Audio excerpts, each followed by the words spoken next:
Hola alumnos, bienvenidos a esta clase de biología. Esta vez haremos continuidad a los objetivos planteados anteriormente sobre el estudio del ADN-ARN aplicados posteriormente a nuestro sistema inmune y cómo funcionan diferentes organismos en nuestro sistema y para qué se utiliza en algún momento la replicación de su material genético para invadir en este caso nuestras células. Entonces, conversaremos también al final sobre virus, bacterias y diferentes patógenos. Comenzamos. ¿Qué es el código genético? Pues el código genético no es más que el lenguaje de los genes. Tal como las letras del abecedario forman un código en el cual, siguiendo ciertas reglas, se pueden formar palabras, el ARN mensajero contiene secuencias de base con la información para construir polipéptidos.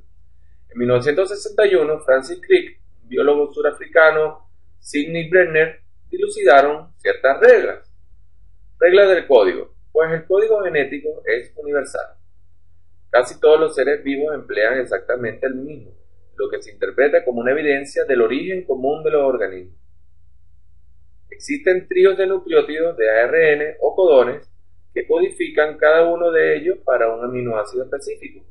Entonces tenemos el código genético es redundante o degenerado, porque la mayoría de los aminoácidos pueden ser codificados por varios codones. Existen 64 combinaciones de codones posibles para los 20 tipos de aminoácidos que se usan para construir los polipéptidos. El codón, en este caso AUG, es el codón de inicio. Al mismo tiempo, este codifica al aminoácido llamado metionina. Si nosotros analizamos este esquema, podemos ver que existen señales de término que no codifican ciertos aminoácidos. Estos son los codones que están UAA, el UAG y el UGA. ¿Qué uso se le podría dar al conocimiento del genoma humano? Pues conocer el genoma de una persona permitiría saber si sufrirá de una enfermedad genética o si la porta en este caso, con vistas a su prevención o curación. Existen comités internacionales de bioética que vigilan los avances de la genómica y velan por el respeto de los principios de libertad y dignidad de las personas frente a los riesgos de desviación de la investigación biomédica o de sus aplicaciones hacia usos que podrían vulnerar los derechos de las personas. En realidad en el mundo se han visto muchos casos en los cuales la ciencia ha sido subutilizada para planes en beneficio propio. ¿Estamos claros ahí? Ahora, conversemos sobre el código genético y las mutaciones. Una mutación es cualquier cambio aleatorio del ADN de un organismo. Aunque las mutaciones pueden ser a causa de diferentes enfermedades, también son la fuente de variabilidad genética y un motor para la evolución de las especies. ¿Qué pasa? Que gracias a la mutación, diferentes organismos han logrado adaptarse a los medios de diversas formas y maneras, y en este caso ha generado la producción o la adaptación de nuevas características, en este caso pueden ser fenotípicas. Ahora, las mutaciones pueden ser espontáneas si se deben a errores propios del proceso de replicación. Anteriormente vimos el proceso de replicación del ADN. Ahora, otras pueden ser inducidas de manera artificial, con agentes mutagénicos que pueden ser físicos como las radiaciones ultravioletas, los rayos X, preservantes, colorantes usados en los alimentos, el alcohol, componentes del humo del tabaco y ciertos componentes biológicos también. En fin, en este esquema podremos ver un tipo de mutación que es el albinismo, que es la carencia en este caso de melanina, que es un pigmento que le da coloración a la piel. Hay diferentes tipos de mutaciones. Las mutaciones perjudiciales, que son las que provocan la alteración de una proteína, y esto puede significar una desventaja para la supervivencia del individuo, incluso en dado caso ocasionarle la muerte. Por ejemplo, malformaciones congénitas, síndromes o rasgos como el albinismo, etc. Mutaciones neutras. No afectan en este caso la supervivencia del organismo y en este caso el cambio del ADN no altera la secuencia de aminoácidos codificados o en dado caso si la altera, no afecta la función de la proteína en sí. Mutaciones beneficiosas. Estas aumentan la probabilidad de supervivencia del individuo, aportando variabilidad a la población. Mutaciones somáticas. Afectan las células de un tejido, distinto al germinal, por lo que en este caso no son heredables. Ahora, pueden originar cáncer, pueden originar melanoma, que es un tipo de cáncer de piel causado por la exposición continua a radiación ultravioleta. Por eso, en dado caso, este tipo de mutaciones somáticas afectan a una cantidad increíble de personas en el mundo. Están las mutaciones germinales, que afectan a las células que originan gametos o a los gametos en sí. Estas mutaciones no se manifiestan en el propio individuo, pero pueden transmitirse a futuras generaciones, por lo que tienen más importancia desde el punto de vista evolutivo, como por ejemplo la mutación ligada al cromosoma X causante de la hemofilia. Ahora, hay que tener claro que es un transposón. Ahora, los transposones son segmentos de ADN móviles que pueden insertarse en el mismo cromosoma o en otro, alterando la expresión de los genes. Ahora, mutaciones genéticas o puntuales. Estas afectan a las secuencias de nucleótidos de un gen determinado. Por ejemplo, la forma normal de los glóbulos rojos de las personas que tienen anemia falciforme se debe a que su hemoglobina está alterada por el cambio de uno de sus aminoácidos. Mutaciones cromosómicas alteran la estructura interna de los cromosomas. Por ejemplo, la pérdida o delección de uno de los brazos del cromosoma 13 ocasiona cáncer de retina. Mutaciones genómicas. Estas producen un cambio en el número total de cromosomas de una especie. Por ejemplo, las personas con síndrome de Down o trisomía 21 presentan en sus células 3 cromosomas 21 en vez de 2. Aquí se ven dos ejemplos de dos cariotipos diferentes. Una persona con el síndrome 49 que tiene 3 cromosomas X y 1 y el cariotipo de una mujer con síndrome de Down. Ahora, hablemos sobre la biotecnología. ¿Qué es la biotecnología?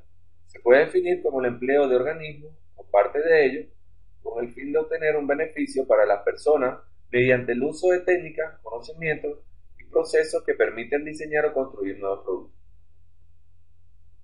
La biotecnología moderna surge en el siglo XX gracias a los conocimientos de biología molecular, como el descubrimiento de la función del ADN y su estructura. El más importante fue el descubrimiento de la universidad por tratarse de descubrir el código genético. Como la información genética de un organismo puede ser interpretada o expresada por las células de cualquier otro, los biólogos se dieron cuenta que era posible tomar un gen de un organismo e introducirlo en otro para que éste se expresara en dicho gen. De esta manera se dio inicio a la biotecnología moderna a partir de la ingeniería genética. No obstante, podemos conversar sobre el ADN recombinante, las aplicaciones y los cuestionamientos. Bueno, aplicaciones farmacológicas del ADN recombinante. Se transfieren genes humanos a bacterias para conseguir que estos organismos produzcan proteínas en grandes cantidades, que son necesarias para el tratamiento de ciertas enfermedades. Para las aplicaciones médicas tenemos que se han desarrollado técnicas de diagnóstico y tratamiento de enfermedades. Por ejemplo, el ensayo de Fitch, la hibridación in situ con fluorescencia. Este permite el diagnóstico de enfermedades cromosómicas. La terapia génica permite el tratamiento de enfermedades producidas por una alteración genética, como la diabetes o el Parkinson. Ahora, las aplicaciones en la industria se han creado plantas transgénicas resistentes a herbicidas e insectos, y otras a las que se les ha incrementado su valor nutricional. También se han creado animales más grandes y resistentes a condiciones ambientales adversas, y otros que suministran sustancias útiles como vaca cuya leche contiene la hormona del crecimiento humano. Al igual que la planta del poroto, como se ve en el esquema al lado derecho, al igual que la planta de poroto de soya, al trigo se le han incorporado genes que le otorgan resistencia a los herbicidas. ¿Qué pasa? Que en la actualidad sabemos que el humano tiene derecho a saber si en algún momento el alimento que está obteniendo ha sido manipulado genéticamente o con aplicaciones del uso del ADN recombinante. Organismos transgénicos. Si bien las aplicaciones del ADN recombinante otorgan diversos beneficios, hay estudios que plantean que el uso de sustancias que provienen de organismos transgénicos podría ocasionar varios trastornos, como alergias e incluso el cáncer. También se ha alertado sobre la posible alteración de la biodiversidad que provocaría el cruce de transgénicos con organismos silvestres.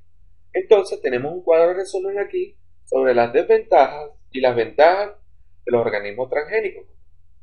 Como desventaja, tenemos la desaparición de variedades vegetales y animales por no cultivo o reemplazo, en este caso, de organismos transgénicos, la alteración de los equilibrios ecológicos, pérdida de mercado en lugares reticentes a estos productos. ¿Qué quiere decir? Nosotros nos podemos dar cuenta que en diferentes abastos locales o supermercados tenemos la alternativa de organismos transgénicos bien identificadas y las normales. ¿Qué pasa? Como los organismos transgénicos tienen un poco más de uniformidad en tamaño, en color, en aroma, o en realidad diversas características que son manipuladas por el agente encargado de comercializar estos productos, los otros organismos, en este caso no transgénicos, pierden como competencia en este mercado. En fin, usualmente no hay acceso o se ve limitado el acceso a los organismos no transgénicos, en este caso llamados orgánicos, comparado con los organismos transgénicos, porque en realidad representan una ventaja económica para el que las produce. Ahora, ventaja: especies vegetales o animales con mayor posibilidad de supervivencia, mayor biodiversidad, disminución de costo de producción continua, de igual modo de organismos similares no tratados, y productos que favorecen la obtención del alimento de mayor calidad nutricional. Entonces, es cuestión de comparar. El hecho es que uno como ser humano debería tener derecho a informarse el origen del alimento que está consumiendo, sencillamente. Conversemos sobre la clonación. Escucharon hablar en algún momento sobre la oveja Dolly, ¿cierto? Bueno, además de las técnicas de ADN recombinante, la ingeniería genética ha desarrollado la técnica de la clonación. Clonar un organismo, una célula o una molécula significa hacer una o varias copias genéticamente idénticas al original. Se distinguen dos tipos de clonación: reproductiva y terapéutica. Ahora, en este caso, una oveja donante de núcleo, se le extrajeron células somáticas. ¿De dónde? De la glándula mamaria.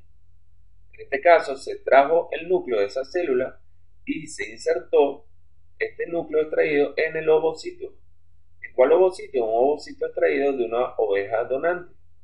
Ahora, ese ovocito que era donado por en este caso, oveja donante, se le extrajo y dio como origen un ovocito sin núcleo o anucleado. Ahora, la inserción del núcleo en el ovocito genera la implantación, en este caso, de un embrión. Al implantarse el embrión, podríamos tener un cordero clon de la oveja donante, en este caso, la oveja Dolly. Inmunidad. Conversemos sobre las bacterias. Las bacterias son organismos procariontes unicelulares, con un tamaño que fluctúa entre los 0.3 y los 5 UM.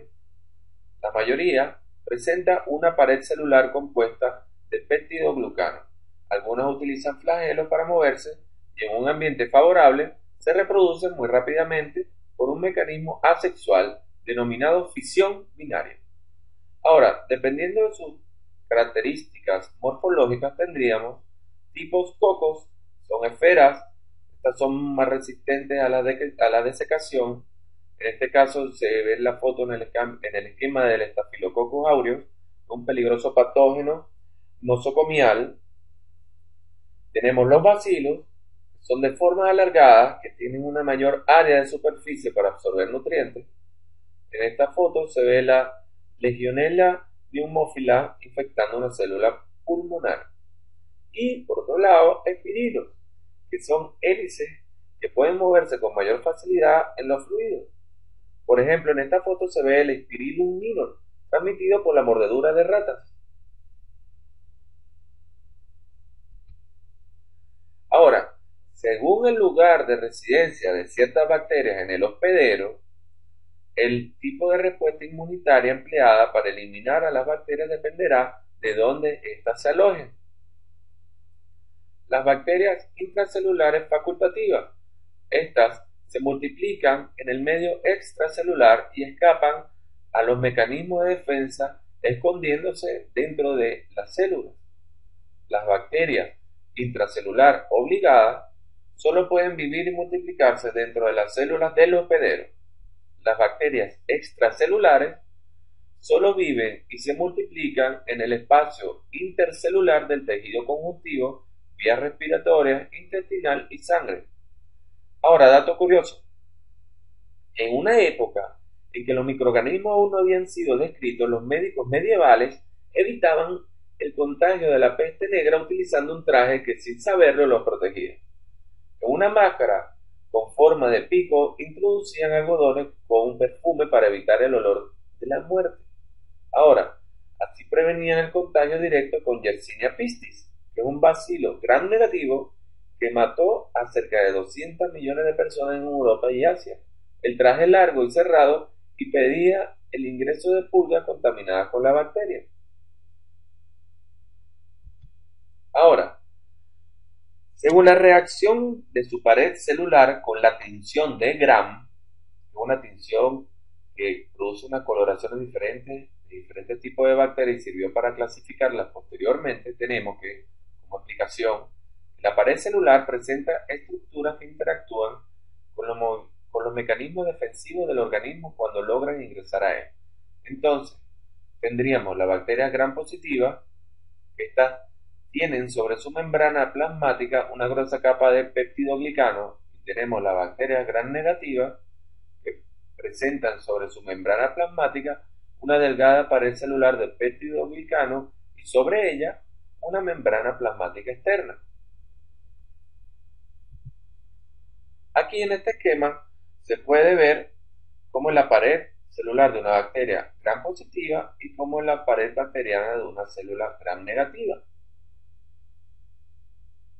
Aparte en la gram negativa, ya como habíamos visto en la lámina anterior, esta, aparte de tener una membrana hecha de peptidoglucano, tiene una membrana por encima de ella que la protege. Tiene una membrana citoplasmática en este caso y una externa.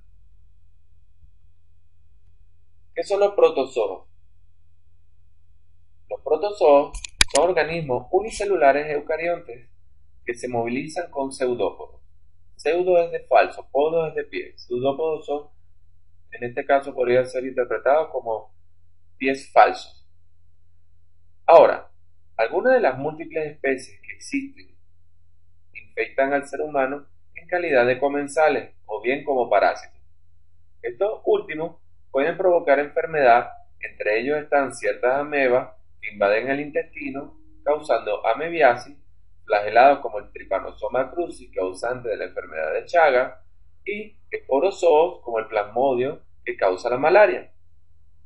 Ahora, hongos. Son organismos eucariontes que se reproducen de forma sexual y asexual mediante esporas. Existen cerca de 70 millones de especies de hongos, las cuales cerca de 300 están relacionados con infecciones en el ser humano, como por ejemplo el pie de atleta o tiña podal. Ahora los virus. ¿Qué son los virus? Son parásitos obligados, pues necesitan usar la maquinaria celular para sintetizar los ácidos nucleicos y las proteínas que los conforman, y para lograr reproducirse en este caso, pueden afectar a bacterias, plantas y animales para lograr su objetivo, y por esto son responsables de una gran cantidad de enfermedades. Los virus están formados por una o dos hebras de ADN o ARN, rodeados por una cápside y por un manto. Contienen las enzimas necesarias para copiar su material genético y para ensamblar las nuevas partículas virales. En este esquema se ve de manera práctica cómo están conformados cada una de las partes de un virus. Aquí en este caso se muestra cómo un virus puede infectar una célula y así replicar su material genético para producir nuevas células virales que en dado caso, por sobreproducción, causaría la ruptura de la célula hospedera y el virus se disiparía en el torrente infectando nuevas células. Ciclo de los virus que tienen ARN. Pues, no todos los ciclos de vida de los virus que tienen ARN son iguales. Hay virus ARN como el SIDA. En este caso, exhibe un ciclo de vida largo y diferente. En ellos existe la enzima transcriptasa reversa, esto lo hace retrovirus, que lleva a cabo la síntesis de ADN a partir de ARN. Cuando el ARN se incorpora en el citoplasma, actúa como molde para la síntesis de ADN. ¿Se recuerdan del tomo cuando explicamos síntesis de proteínas y replicación de ADN? En este caso, se producen nuevas copias de un ARN viral. Algunas copias del ARN viral se traducen generando proteínas estructurales y nuevas copias de la transcriptasa reversa que se ensamblan en nuevas partículas virales. De esta manera,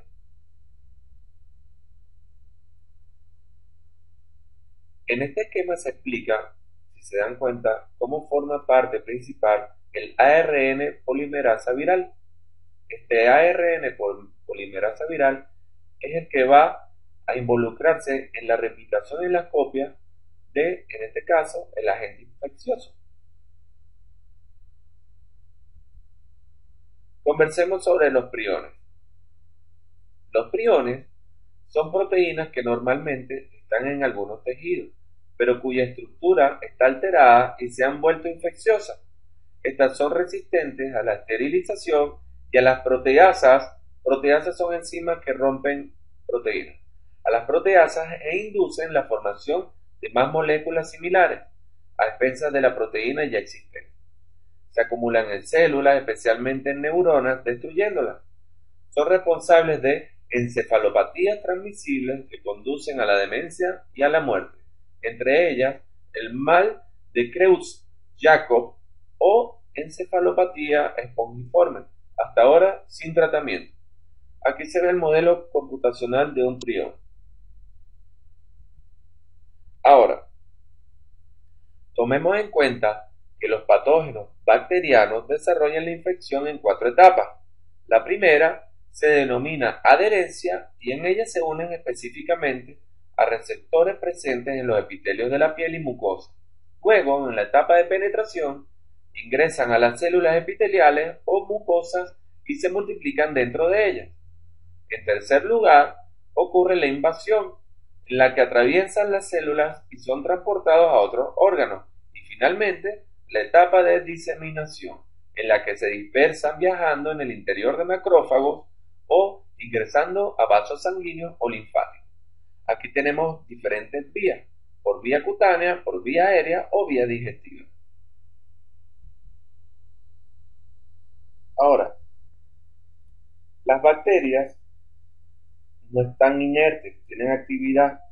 Eso quiere decir que ellas se van a defender y van a atacar, se van a comportar como cualquier organismo que necesita sobrevivir. Estas se adhieren a receptores específicos de la membrana de las células del hospedero, mediante proyecciones de su membrana plasmática llamadas fimbrias o pilis de adhesión. Ahora, estas evitan ser fagocitadas. La fagocitosis, es la acción de tragar una célula a otra. ¿Ok? Ahora, impide de esta manera que se active el sistema complemento, evitando en este caso, opsonización y su destrucción. Y producen toxinas que afectan a los fagocitos, que como la streptolicina. Los fagocitos en este caso son las células que van a tratar de tragar a los patógenos, en este caso las bacterias. Los leucocitos son los glóbulos blancos, fagocitan a las bacterias. ¿Ya? Ahora, el organismo se defiende y esta es la parte de la inmunidad. El ser humano tiene 3 líneas de defensa contra los ataques microbianos. Las 2 primeras corresponden a la inmunidad innata y la tercera a la inmunidad adaptativa. Ok, La primera línea, en dado caso, son las barreras externas inespecíficas que impiden que los microorganismos entren al cuerpo, por ejemplo, la piel y la mucosa. La segunda línea, defensas internas no específicas que combaten a los invasores, como la fagocitosis, la inflamación y la fiebre. Y la tercera línea, que es el sistema inmune, dirige su ataque en este caso específicamente como una respuesta inmunitaria contra lo que identifica como extraño. De todas maneras, a mano derecha, tiene un cuadro resumen para poder comparar y diferenciar los dos tipos de defensa del organismo. Ahora, inmunidad innata. La primera línea de defensa forma una barrera mecánica que, junto a las sustancias químicas que la acompañan, impiden el ingreso de patógenos, por ejemplo la piel. Esta cuenta con una capa difícil de atravesar por los patógenos y con moléculas bactericidas tales como defensinas y lisocimas. Ahora, también influyen el pH ácido del sudor y el sebo. Mucosas. El mucus, o sea, de la mucosa respiratoria, retiene a los patógenos. El movimiento de sus cilios los arrastra y la tos y el estornudo los expulsa. Esas son maneras mecánicas que tiene el cuerpo de defenderse. Es una inmunidad innata. Ahora, la inmunidad de segunda línea, ¿cómo actúa? ¿Se acuerdan de lo que mencionamos de la fagocitosis? Bueno, en la microfotografía a la derecha se ve un ejemplo de la fagocitosis. Ok, en segunda línea de defensa está a cargo la célula fagocítica, como había explicado, y una serie de proteínas plasmáticas que participan en la respuesta inflamatoria, una vez que los microorganismos patógenos han penetrado y han sido invadido el tejido. Ahora, células fagocíticas. Entre ellas encontramos a los macrófagos, y en este caso, los polimorfonucleares neutrófilos. Ahora, los macrófagos, son leucocitos, son los glóbulos blancos que había explicado anteriormente, derivados de los monocitos. Cuando los monocitos abandonan la sangre y pasan a ciertos tejidos, completan su diferenciación y originan a los macrófagos que fagocitan bacterias y restos de células muertas. Ahora, en este esquema se ve cómo un cuerpo extraño y diferentes bacterias inoculadas por el mismo pueden ser ocasionantes de una respuesta, en este caso, hacia este cuerpo extraño. Veamos bien este esquema. Ahora, ¿qué pasa aquí? Hay una serie de proteínas que están actuando. Las principales son las citoquinas. Estas son pequeños péptidos que, secretados por diversas células, participan en la inducción y regulación de la respuesta inflamatoria. Otras proteínas que intervienen en la defensa innata del organismo están representadas por los interferones, que son lo que les expliqué hace 2 láminas atrás, y las proteínas del sistema complementario. Ahora, los interferones son liberados por células infectadas por virus y macrófagos, entre otras células. Su acción estimula a las células vecinas a secretar péptidos que interfieren en la replicación viral. La respuesta inflamatoria. Cuando la piel o la mucosa se lesionan, los patógenos pueden ingresar al organismo y, no obstante, la infección puede ser detenida por una segunda línea defensiva. Está activa cuando el tejido conjuntivo genera una respuesta inflamatoria. Esto conduce a la fagocitosis. Además, se pueden activar el sistema complemento, cuya activación secuencial potencia la inflamación y produce la lisis o ruptura de los patógenos, explicado en este esquema. Aquí vemos la espina ingresando cierto tipo de bacterias, como los macrófagos van fagocitando a las bacterias en este caso. Ahora, está el macrófago inflamatorio, están las células dendricas, está el macrófago regular, están las células endoteliales, el monocito, el eritrocito y los linfocitos. Todos influyen en el sistema causando la inflamación y facilitando la fagocitosis. En este caso, la acción de los leucocitos contra este cuerpo extraño. Y bueno, amigos, con esto nos despedimos de la actual clase. Hasta la próxima clase. Seguimos con el tema de inmunidad. Hasta luego.